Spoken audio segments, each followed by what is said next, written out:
প্রিয় দেশবাসী, সাবধান হন। নতুন একটি প্রতারক চক্র মধ্যরাতে আপনার বাসার দরজার সামনে গিয়ে শিশুর কান্না অথবা অসহায় মহিলার আর্তনাদে আপনাকে ডাকাডাকি করবে। আর এই ডাক শুনে যখন আপনি দরজা খুলবেন, তখনই আপনি বড় ধরনের বিপদে পড়ে যাবেন। তাই কখনো দরজা খুলবেন না।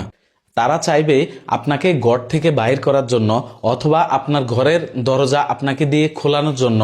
কখনোই এই ভুলটি করবেন না। তৎক্ষণাৎ আপনার কাজ হচ্ছে আপনার আশেপাশের ফ্ল্যাটের অথবা আপনার আশেপাশের বাড়ির পরিচিত যে কাউকে ফোন করা। যদি তাতেও তারা সাড়া না দেয়, তাহলে অবশ্যই আপনি জাতীয় জরুরি সেবা 999-এ কল করে পুলিশের সাহায্য চাইবেন। যখন দেখবেন পুলিশ ওখানে আসা মাত্রই অপরাধীরা অথবা বাহিরে যারা আপনাকে ডাকাডাকি করতেছে, তারা যে যার মতো করে দৌড়ে পালাচ্ছে, তখনই ভাববেন তারা আসলে অপরাধী।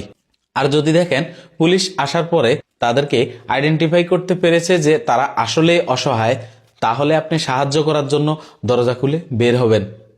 অযথা বের হয়ে নিজের বিপদ ডেকে আনবেন না। তাই আমি বলবো, জরুরি মুহূর্তে আপনারা কল করুন জাতীয় জরুরি সেবা 999। সবাইকে সতর্ক করে দিন এবং ভিডিওটা বেশি বেশি শেয়ার করে সবাইকে জানার সুযোগ করে দিন।